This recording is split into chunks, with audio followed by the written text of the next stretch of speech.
mstari wake wa 37 hadi 39. Biblia inasema, walipoyasikia haya wakachomwa mioyo yao, wakamwambia Petro na mitume wengine, tutendeje ndugu zetu?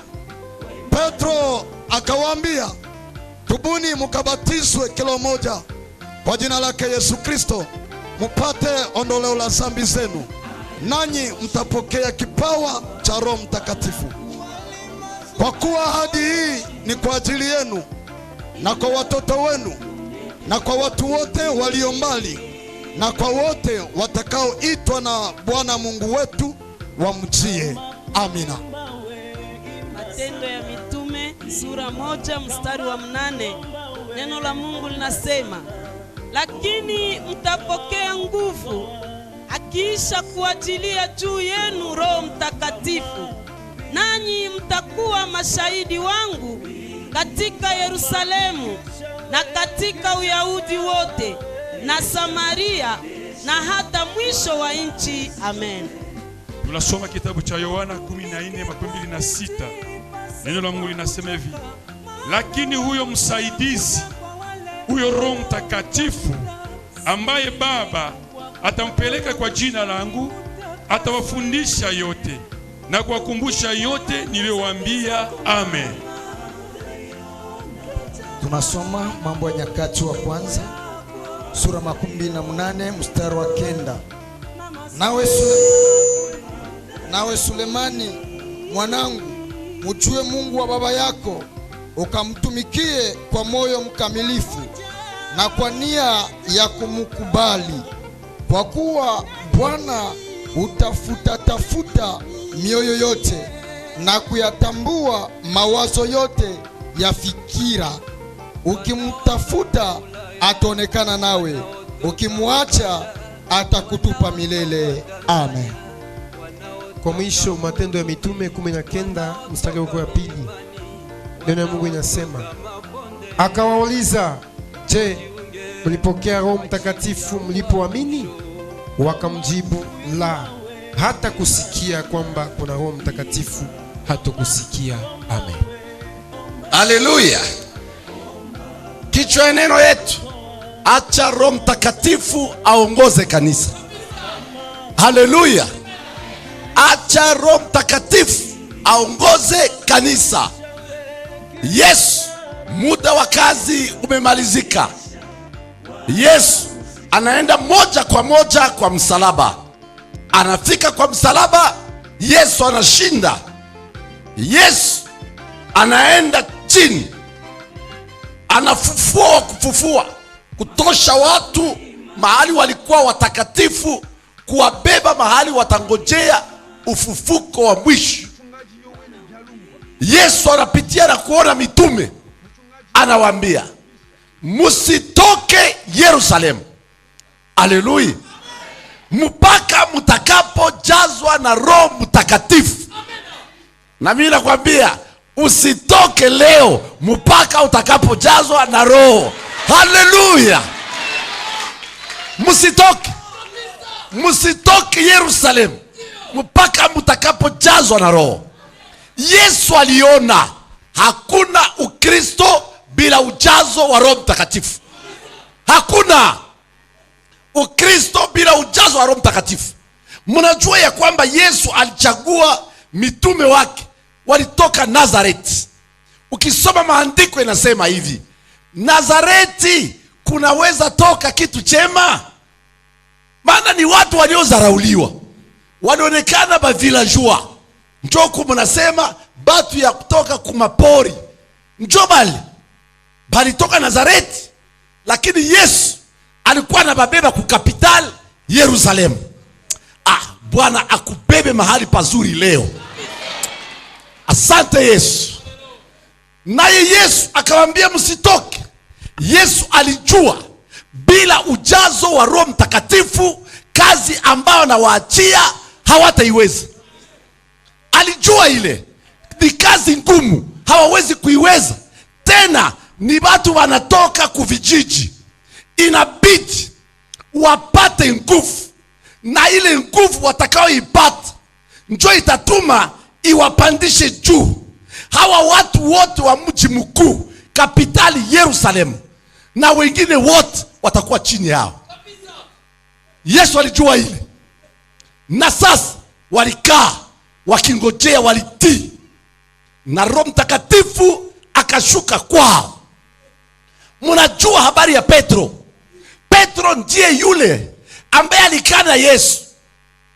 Mwanamke anamkazia macho, anasema, wewe ulikuwa naye. Siku wewe ulikuwa naye. Alikaa na Yesu, na sio mara moja. Na kwa mwisho anamwambia, hata kusema kwako kunaonesha ya kwamba ulikuwa nao, wewe ni mwanafunzi wake. Analapa. Yule aliyekuwa analapa wakati hayabatizwa na Roho Mtakatifu, yule ndo anasimama wa kwanza, anakokota kundi yote, anaanza kutetea Kristo mbele ya wakubwa wote wa Yerusalemu. Nataka nikwambie, ile wakati Yerusalemu kulikuwa mashule makuu kama vile universite leo, ambayo unajua Paulo yuko anajivuna akisema, nilisoma chini ya uongozi wa Gamaliel. Maana kulikuwa unafundishwa Mungu mpaka unamubiola. Haleluya. Unameza kisha unabiola Mungu. Unatoka, banasema huyo anaenea. Paulo alikuwa mmoja ambaye anaenea. Sasa mbele ya wale walimu, mbele ya wale wakubwa, makuhani, Mafarisayo, Masadukayo, mbele ya wale manabii wengine walikuwa ile tre na shimama mbele yao. Haleluya. Ile tre naitwa nani? Jina yake Petro. Lakini haiko tena yeye Petro, ni Roho Mtakatifu ndio iko nasema ndani yake. Petro alianza sema, bale bote bajuzi ba elimu ya dunia hii walikuwa wanasikiliza, na Petro iko nasema bila boga na haya, kila neno na nafasi yake, kila neno na nafasi yake.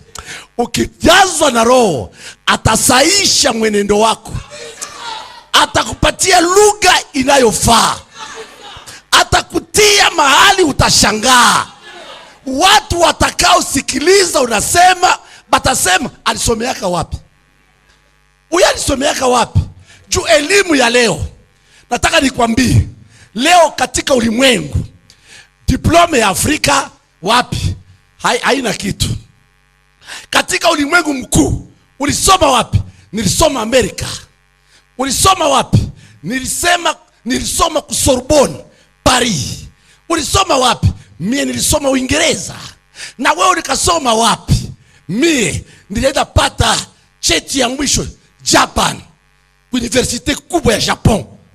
Na wewe ulikaenda kazi. Mimi natoka Chini, na maliza universite Chini, na niko na shahada hapa, niko docteur elektronicien.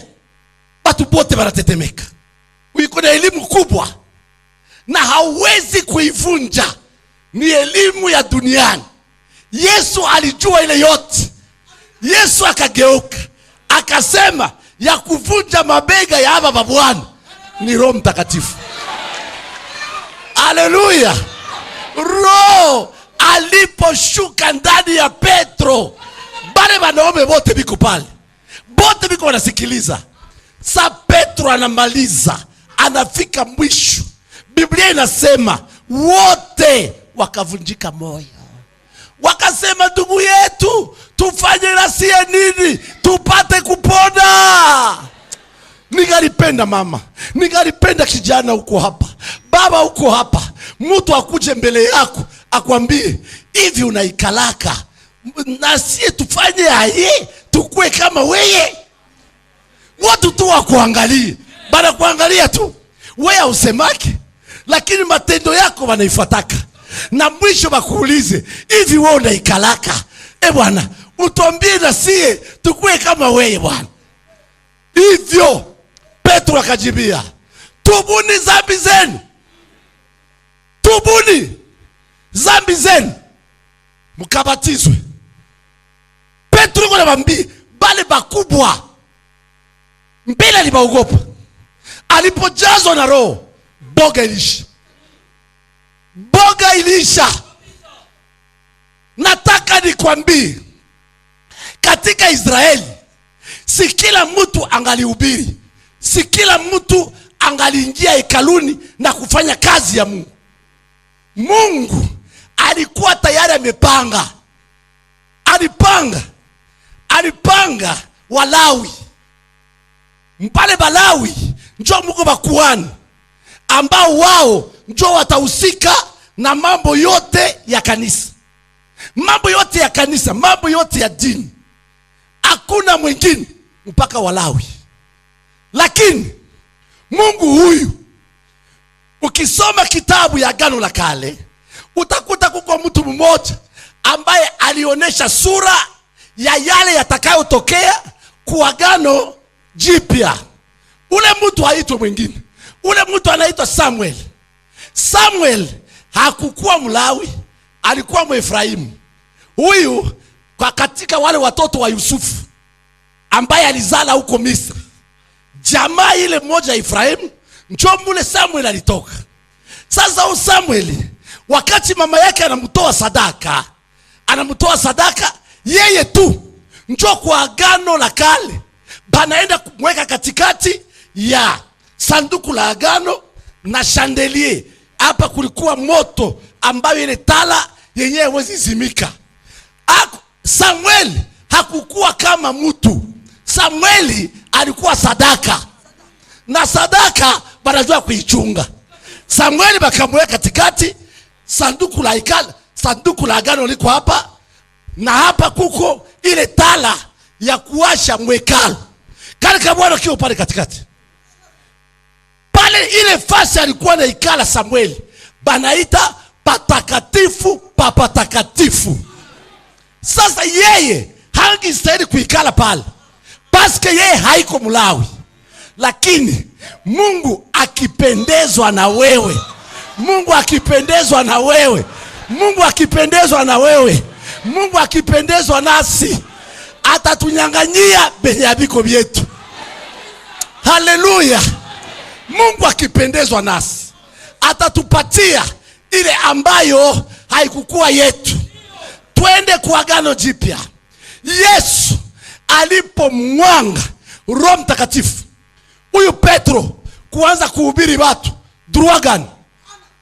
druagan eske ko Mlawi. Lakini Balawi bote balikuwa pale wakati iko na ubiri. Alifanya resume ya Agano la Kale, anakamata resume ya Agano Jipya pamoja na Yesu, anabamwangia nayo bote. Hata Walawi wakalalamika, tufanye nini tupate kupona? Haleluya, haleluya. Kanisa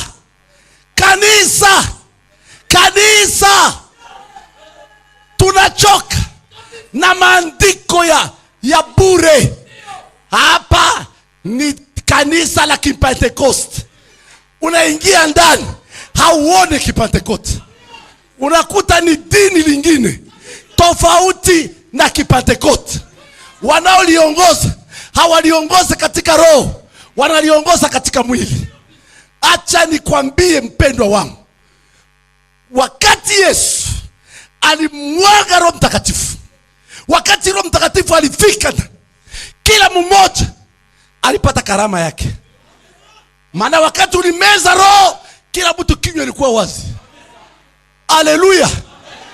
Mambo ikabadilika mbele kwa kuabudu Mungu. Waisraeli wote wa ulimwengu walienda Yerusalemu, na balipasha ida pale kila wakati.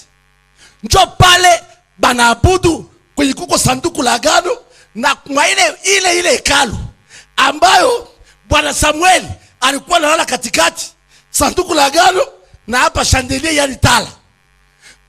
Bakiingia mule, njo balikuwa banaamini kama banaabudu Mungu. Wakati Roho Mtakatifu anashuka, Yesu akapindua mambo. Anasema sikukuja kuharibisha, lakini nilikuja kukumalisha. Pahali ya kuyaka hapa kila siku, kila mtu afungue kinywa, ameze wake Mungu. Meza wako Mungu, meza wako Mungu. Kimbia naye, kimbia naye. Meza wako Mungu, anza naye mbio. Karama zikashuka ndani ya watu.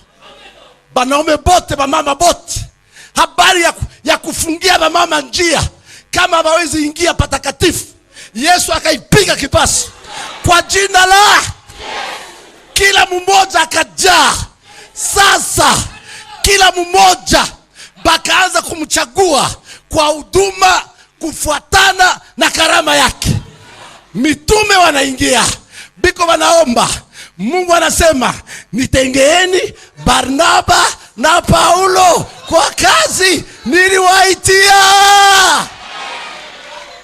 Leo kanisa, nawaambia vijana, usitamani kazi ya Mungu wakati hauna karama. Utahangaika. Tutakutia mkategori ya washitaki wa Paulo. Wakati Paulo anaenda kuhubiri kule kwa mataifa, kulikuwa wengine wa Israeli bakamsikilia wivu na miujiza yenyewe inafanyika. Kazi yao ikakuwa kwenda kumstaki. Na wewe ukiwa hauna Roho Mtakatifu, kazi yako ni kusema sema, kazi yako ni kustaki vitu vyenye havina maana. Jaza Roho, jaza Roho. Kila mmoja akawa na roho yake.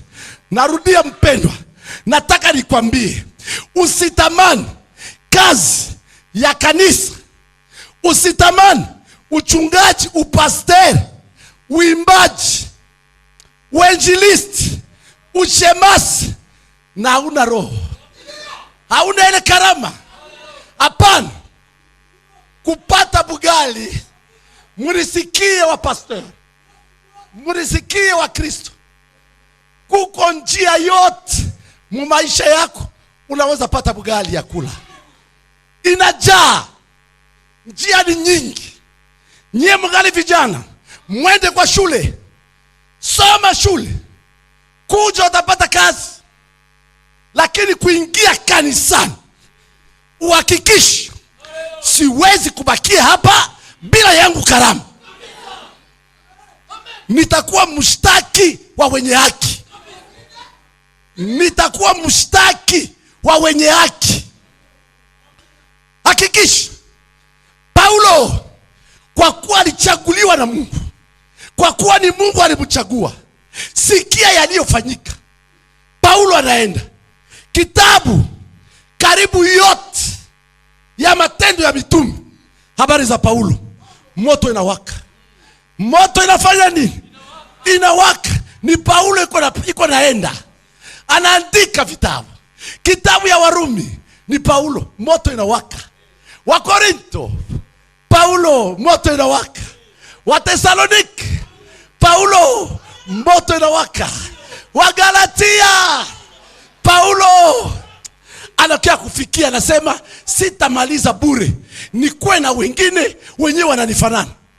Anakia kutanana na Timotheo, anakia kutanana na Tito. Haleluya. Mpendwa wangu, nataka nikwambie neno moja. Leo watu wengi wanaingia makanisa kwa habari ya bugali. Habari ya bugali.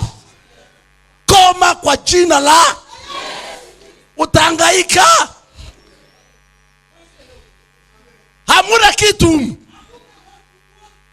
Neno moja nataka nikwambie, Paulo Mungu anamjaza. Mungu akamwambia, alikuwa na kazi ya mikono. Njoo ile anakuambia kusuka hema. Alikuwa anatumika na iko na ubiri, anatumika na iko na ubiri. Kanisa, injili yake ikawa na buzito. Maana mnyumba mwenye aliingia, Paulo anaanza lisha ile nyumba. Asa utaitika aende?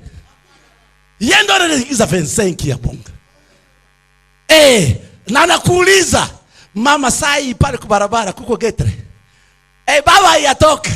Mama kamata uze utakula magharibi. Utaitika aende? Kanisa lirudie kwa uongozi wa Roho Mtakatifu. Leo tunapata haya. Kanisa zinaitwa za Kipentekoste, lakini unaingia hapo baridi. Baridi ni mipangilio ya kibinadamu. Sasa kuchagua watumishi, utashangaa. Huyu naye si kule kwabo, hakuna wakwabo mwenye iko mwa hii baraza. Aibu. Wewe kwa wapi? Mimi niko wa Mwenga. Wewe kwa Mwenga? Wewe huko mwa hii baraza? Mtafute umwe naye tu tuenee. Hakuna roho. Tuenee. Bwana. Bakabila ine banakuwa huko. Kuko mwingine wakaziba naye tumtie hapa. Wanatafuta wewe kazi ukiona ikala hapa. Naye ikala pale. Ulimchagua kunini? Ndio sura ya kanisa leo.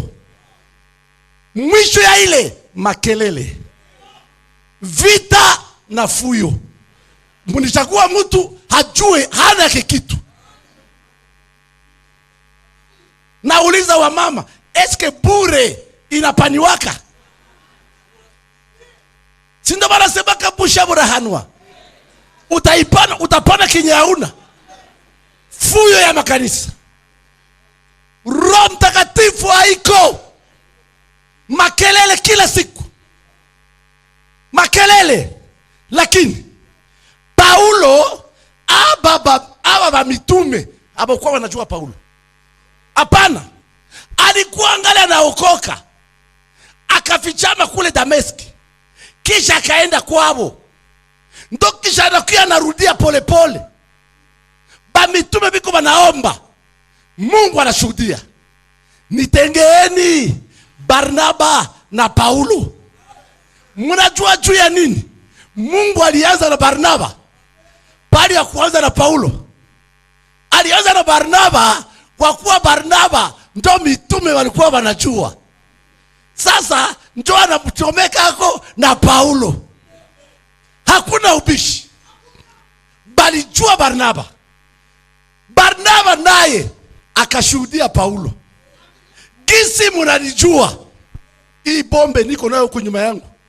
Bombe hii. Alikutanana na Yesu macho.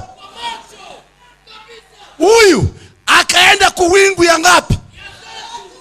Nyie wote amuyaenda kako.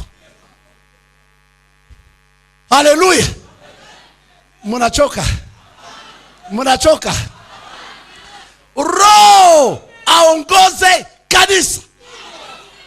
Tunakatala kanisa za Kipentekoste za maandishi. Eglise Pentecote de Bukavu. Unaingiamo. Ni ajabu. Ni kitu kingine ya ukabila. Ni kitu kingine kia baba na mtoto. Hapana. Nyinyi mtakao bakia katika maisha, sisi tutakapoenda mbingu, nyie mnabakia nyuma.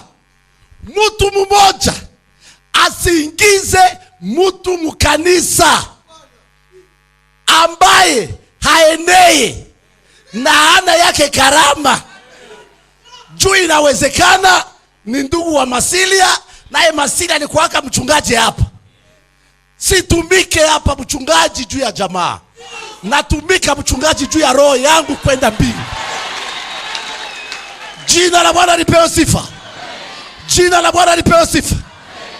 Kila mmoja kwa habari ya mbingu hatuendake kikundi. Kwa habari ya mbingu, mtu kwa mtu. Mtu kwa mtu. Mtu kwa mtu. Mtu kwa mtu.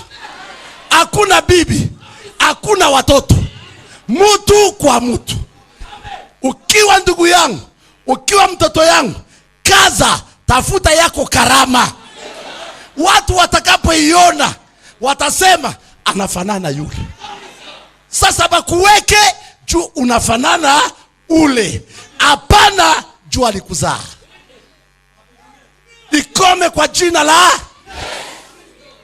ikome tena kwa jina la kanisa. Tutafanya nguvu kuikokota mumikono ya ulimwengu, tuirudishie Roho Mtakatifu.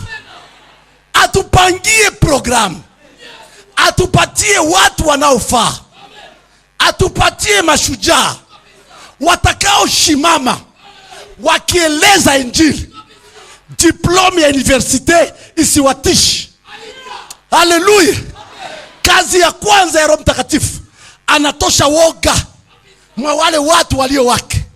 Unaona mtu anakuwa shujaa, anakuwa shujaa. Mtu mmoja mgonjwa, banita daktari na mama mmoja kumbe alijua Kristo, anasema ngwana niite muombaji kwetu, naye akuya sukume hapa Mkristo, akuya muombe. Daktari ngoja kwanza, wewe kama hauna Roho Mtakatifu, bana kwambia daktari anakuya. Kusikia tu daktari unatetemeka. Naye anakuya na mabiti yote mshingo, na anavala nguo ya mweupe, na anakuya saa malkia. Na wewe unaanza kuogopa, sasa basi mimi nitafanya yangu nini na maombi? Huyu mdo apime je kuna biote. Nakwambia Roho Mtakatifu alikuja kuonesha ya kwamba hatuwezi tegemea ile mashindano. Shindano ni shindano, ni msaada wa muda, lakini msaada wetu wa milele ni yeye Roho Mtakatifu ambaye aliachua kanisa, ambaye ana uwezo juu ya kanisa. Haleluya. Haleluya. Haleluya. Roho Mtakatifu, vipawa vikaanza kazi. Vipawa. Wakati sasa Roho Mtakatifu anaingia mwatu, vipawa vinaanza kazi. Wanawafukuza Yerusalemu. Walipowafukuza Yerusalemu, kila mmoja jua limeza wake Mungu, bakaendelea kuhubiri. Bakaendelea kuhubiri. Biko wanahubiri Injili. Huyu Stefano balikuwa banamkamata. Unajua mitume walitumika mzuri. Wakati fujo ilikuwa kumafiga juu ya kupakula, kugabula chakula, banasema mutafute watu 7 waliojazwa na Roho. Mpendwa, wewe ujiulize, kwa mama nasema Roho Mtakatifu kwa kugabula chakula? Maana mwenye alijazwa Roho Mtakatifu, mkipata wenu mmoja mjamaa yenu, anatosha. Haleluya. Anatosha. Batajua ile jamaa yote kuchina ya mtu huyu. Jina ya mtu hii alijazwa na Roho Mtakatifu. Hapana ogopa. Hata daktari anakuya, mwambie monsieur, attendez d'abord, moi je vais prier mon Dieu. Toi tu feras ton travail après. Attends un peu monsieur. Moi je commence. Toi tu vas venir après moi. Et je suis sûr que toi tu vas faire ce que tu vas faire, mais moi je vais appeler mon Dieu. Nitaita Mungu wangu. Haleluya. Na si mshangao wale watu walitembea kwa ile imani, kisha kuomba. Mwenye kukuwa na lomba chakula, nipatie mai na ile mkate iko pale, mnipatie hayo. Tunataka kupima. Sasa mtanipima kesho. Mimi nasikia bien. Daktari haenda na haya. Haenda na haya. Nyie juu ya ugumu wa mioyo. Juu ya ugumu wa mioyo tunakosa Roho Mtakatifu kuingia ndani. Roho Mtakatifu akifika ndani, anatia watu wenyewe wanafanana mbingu. Watu wenyewe wanafanana mbingu ni wale wanajazwa na Roho Mtakatifu. Habana kabila, hawana lolote lile. Bashenzi, batu ya Nazareth bali baita bashenzi, batu ya village bali lakini walikuya na Bwana wa mabwana, nao mkaikala nyuma ya Yesu. Mnasema huku kwa Yerusalemu hatukujui. Mnajua watu ya vijiji sana na kuya huku. Usishangae mtu wa vijiji sana kuya kumuji mkubwa, anaangalia kisi watu wanavaa. Nani sasa niona fulani anavaa na mimi nipatie hili. Niona fulani na mimi nipatie hili. Nipatie hili. Lakini Yesu hakumwambia vile. Anambia mtapokea. Mtapokea nguvu itakao kuja kwa Roho Mtakatifu. Mtapokea. Bana chunga. Aba villageois haba kutokaka nje. Bali kwa wanaogopa. Tukienda kule tutapigwa. Bakajifungia mnyumba. Kumbe mbingu zikapana address. Haleluya. Mbingu ipane address ya kwako. Mbingu ipane address ya kwako. Mbingu ipane address ya kwako. Roho Mtakatifu akabakuta mchumba. Biblia inasema chumba cha juu. Bali kwa yulu basionekane na mtu. Roho Mtakatifu anashuka. Sali shuka kwao. Banasema ingine kitu gani tena? Bunachomoka bunaume. Bunaenda ku place publique. Kwenye batu wanajaa. Wewe uko humu. Unasema unaombaka. Unasema unapataka unabii. Tangia tulianza, nani alikwambia usiseme unabii? Nani alikwambia usishimame na kusema ile Bwana anasema na wewe? Nani alikwambia? Hauyakuwa na unabii, siku utakuwa nayo hautasikia boga. Hayakuwa kwenye villageois. Haogope dokter. Anamfundisha, anakuresume. Anafanya resume mara moja ya neno la Mungu tangia Abraham, tangia uumbaji mpaka Yesu. Anamaliza. Batu banakosa ulizo. Banasema tu tufanye nini ndugu yangu? Tubu mkabatizwe kwa jina la Yesu Kristo. Ule Yesu mwenyewe mlikataa, njoo maana mimi nafanya hivi. Ule mwenyewe mlikataa. Nataka nikwambie neno moja. Neno nayo ni hii. Leo tafuta na wewe ujazwe na wako Roho. Karama tunazipata tukisajazwa na Roho. Bana tukabuliaka karama. Bana gabula karama. Bana gabula. Nakumbuka neno moja na kuku wajuzi. Wale wajuzi wengi wayakuya huku kwetu, lakini tunazani Mungu atasaidia na hii generation ya vijana. Juu kunabakia muujiza mmoja kubwa enye Yesu alisema itafanyika, mpaka leo yafanyika. Mutaongoa bilima. Mutasema kilima toka hapa uende benye bataifanya. Ni nyinyi vijana ambayo mko hapa. Nyinyi mutaihamisha. Nyinyi mutaihamisha. Mutaihamisha kwa jina la kwa jina la miujiza. Inatamani wale watu waliopata, kila mtu anapata yake. Kila mtu anapata yake. Tulisimama fasi moja, tukaanza ubiri injili. Bali kwa tupatia kila mtu minute 10. Tulikuwa kama batatu. Na mwa ile kanisa mlikuwa nabii mmoja. Amna bengine ni ba mitume. Ni ba ile kanisa banajaa na Roho. Tulipomaliza kinabii kimwa kinashimama. Kimtume ka ile kanisa kinasema tunashukuru Mungu. Karama zenu Mungu alipenda kutuonesha hazo leo. Huyu baba ni mwinjilisti. Na huyu ni mwalimu. Na huyu ungali fanatike lakini ujikaze. Wazi mkanisa, basi au kuambia vile mkanisa. Ulisaka onda ile.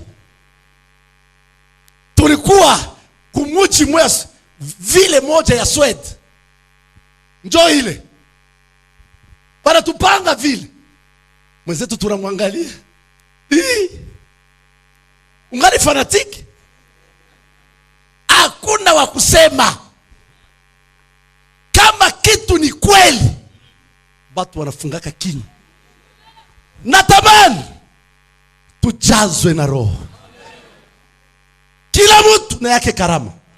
Karama zitumike. Hapa Mungu anapigania makarama, na mimi ndaimbisha, na mimi ndaimbisha. Hapana. Unaweza kuwa mwimbaji, wewe unaimbaka njoo mkikundi. Tukikutia peke yako mwetrua. Wewe hauna hata zero, tunatea mwetrua. Tutakukataka hiyo siku nyingine. Jina la Bwana lipewe sifa. Mpendwa, hapana wewe mtumishi, hapana kamata huduma ambao walikupatia mkanisa sawa daraja. Mbele ndakuwa shemasi, kisha ndakuwa mwinjilisti, kisha ndakuwa mzee wa kanisa, kisha nitakuwa reverend pastor. Ni karama yako, ni karama ulipata au ni kutafuta bugali?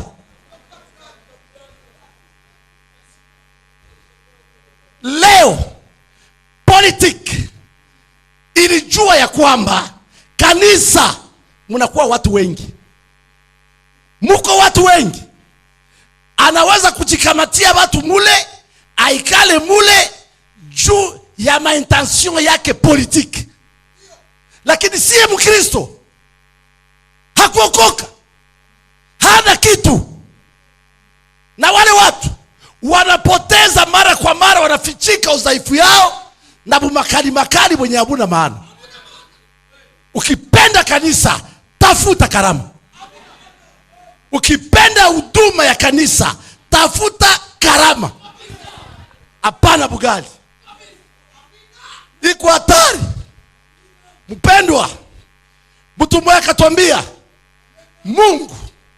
Mungu peke yake ndo tu hana wajukuu. Mnaona wajukuu? Batate hana. Kila mmoja ni mwana peke yake. Huyu anazala mtoto yake, huyu anazala mtoto yake. Ye kila siku anabaki baba. Lakini leo Mungu anashangaa, anakuta kanisani mnajaa bajukuu. Hamuna wana. Bajukuu si watu ya michezo, kucheza na tate yake. Hapa hapana. Hakuna nafasi ya michezo hapa. Hapa ni nafasi ya wamama, ya wababa, ya vijana wa kike, vijana wa kiume waliojazwa na Roho. Kila mtu na yake karama. Mimi hawanijuake, hawanijue, hawawezi nipa kitu. Vijana na nyie wa mama mnaleta haya ya kanisa nje. Hawajue mtoto yangu haikuwa kabila yao atapata nini. Nataka nikwambie, tia kabila pembeni, tafuta ujazo. Tafuta ujazo, bata kutafuta kwenu.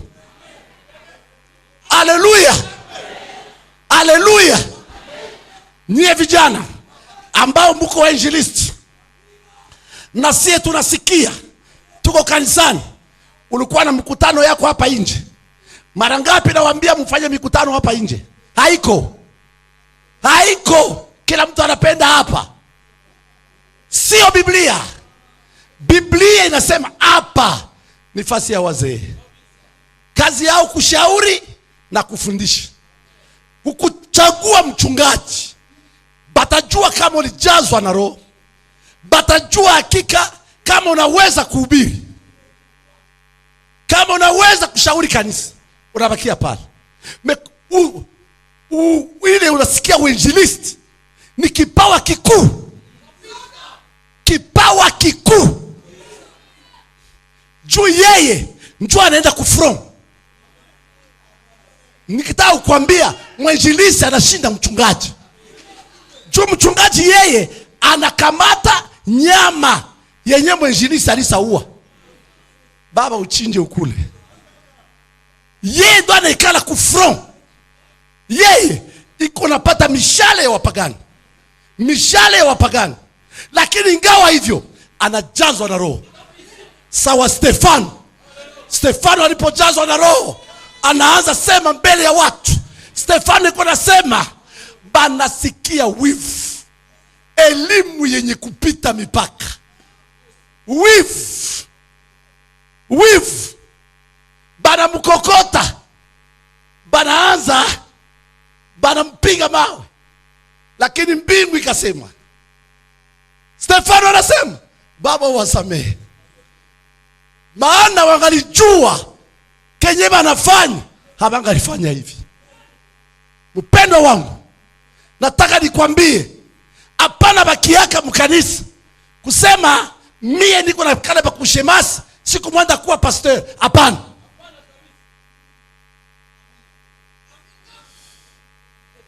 Haleluya.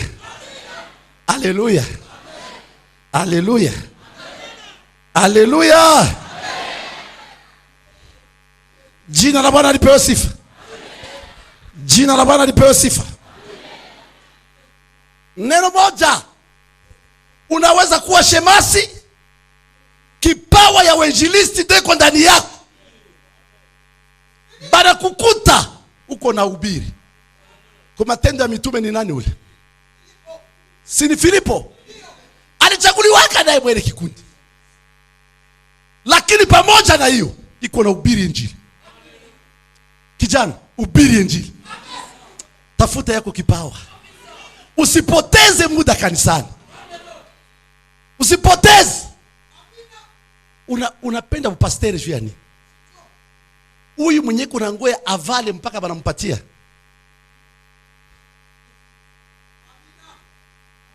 Amusikie ni aibu ile.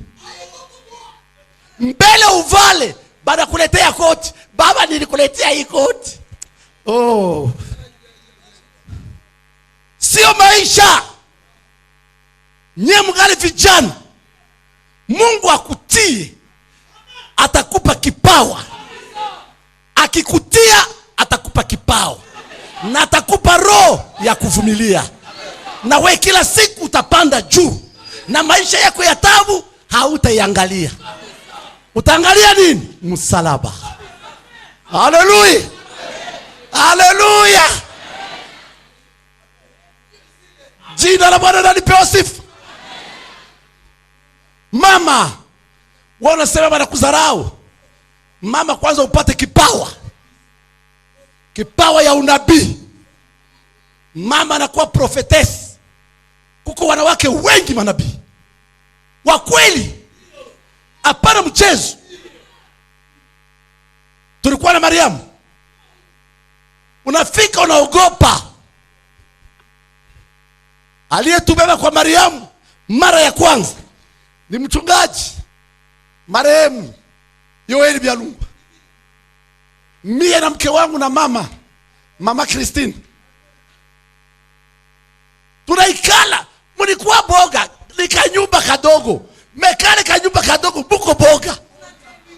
Maana Mungu alikuwa iko ndani. Mungu akwe mwako.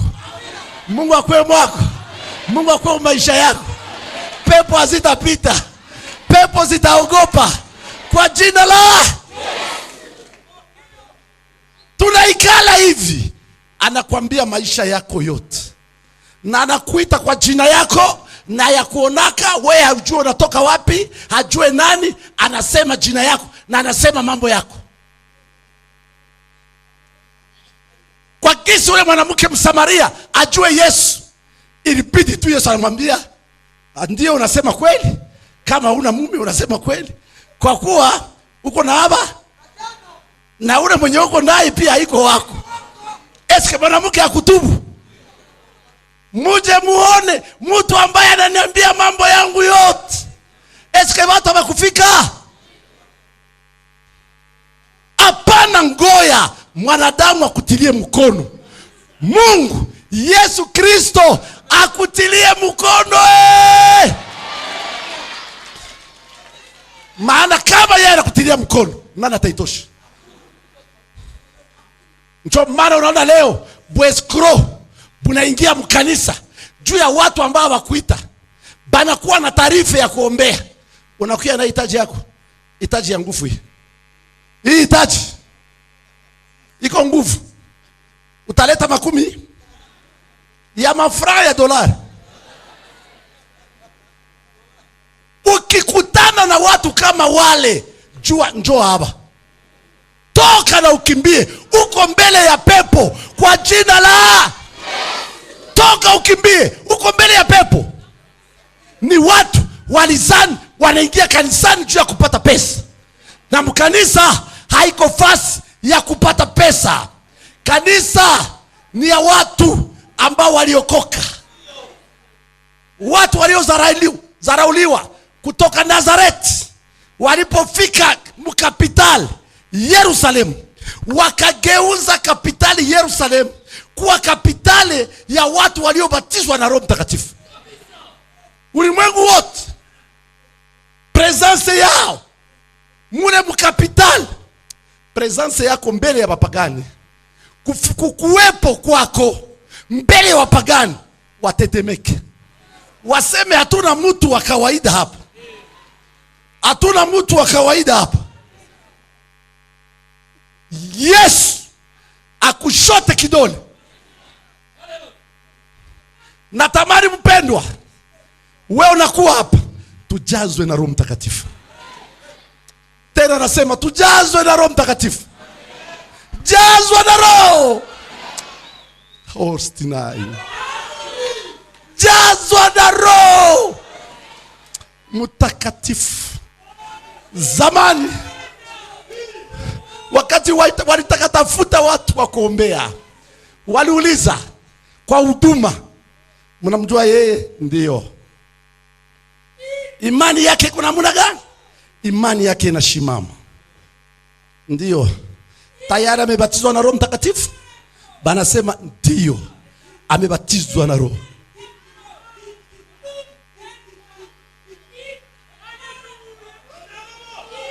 Santes.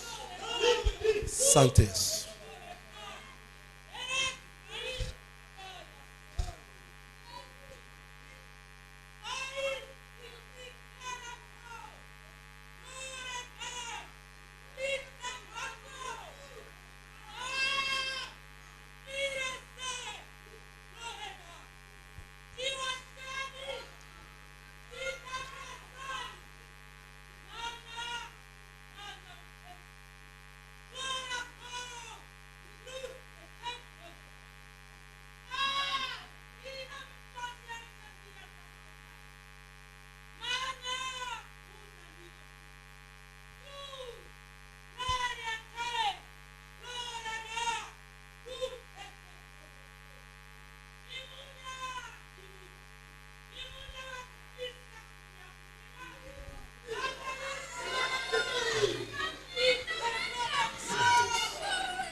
Asante Yesu. Onekana Bwana. Onekana Yesu. Orstinai ko. Orstitaxte norstinai ko nastako. Orstinai dinai. Orstinai dinai. Korstinai. Kop. Asante Yesu. Hallelujah. Asante Yesu.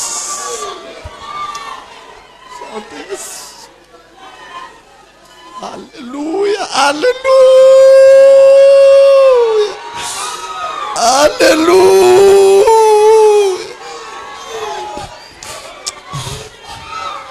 Tushimame tuombe Mungu. Shimama tuombe Mungu.